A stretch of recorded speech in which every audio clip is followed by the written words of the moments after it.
कोई भी जीव कितना ही पापी क्यों ना हो, यदि इन द्वादश ज्योतिर्लिंग के नाम का स्मरण भी कर लेता है तो एक दो नहीं, शिव महापुराण में वर्णन मिलता है कि 7 जन्म, कितने जन्म? 7 जन्म। कितने जन्म? थोड़ा सा बोल दो भैया। हाँ, माना कि नया वर्ष है।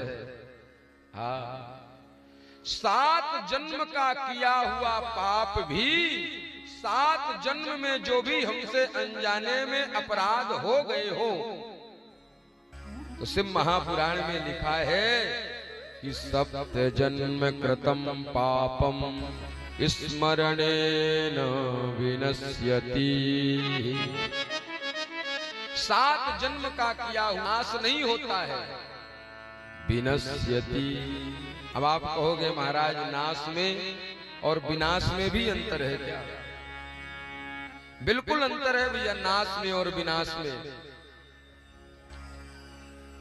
नाश उसको कहते हैं, समझना बात को, कि जैसे कि कोई वृक्ष है, शोभनाथ भैया, जैसे कोई वृक्ष है, पेड़ है, और जब हम उसको ऊपर से काट देते हैं तो हम लोग कहते हैं ना कि तुमने पेड़ का सत्यानाश ही कर दिया।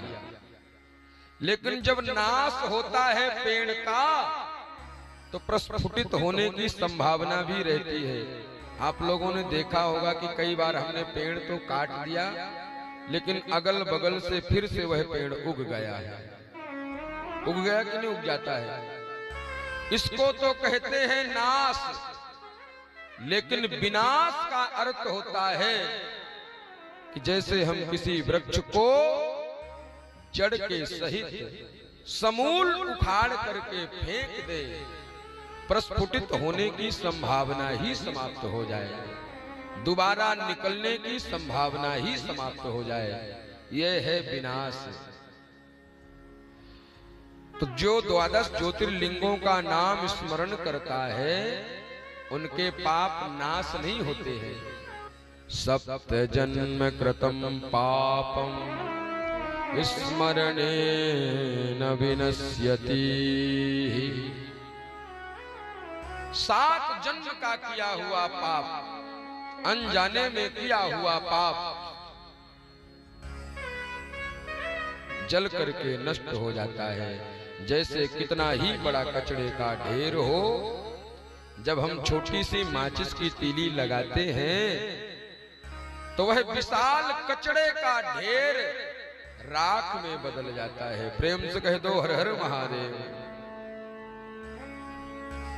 ठीक उसी प्रकार से हमारे मानव रूपी जीवन में मानो कितने ही बड़े बड़े पाप पुंज एकत्रित हो गए हो, कितने ही बड़े बड़े मानो पाप रूपी पहाड़ हमने इकट्ठा कर लिया हो, लेकिन जब हम शिव नाम रूपी माचिस लेकर के लगाते हैं, जब हम भोलेनाथ की कथा को सुनते हैं, जब हम देवाधिदेव महादेव के नाम को गाते हैं, तो जैसे कचड़ा जल करके राख हो जाता है, वैसे जीव के पाप जल करके नष्ट हो जाते हैं भैया।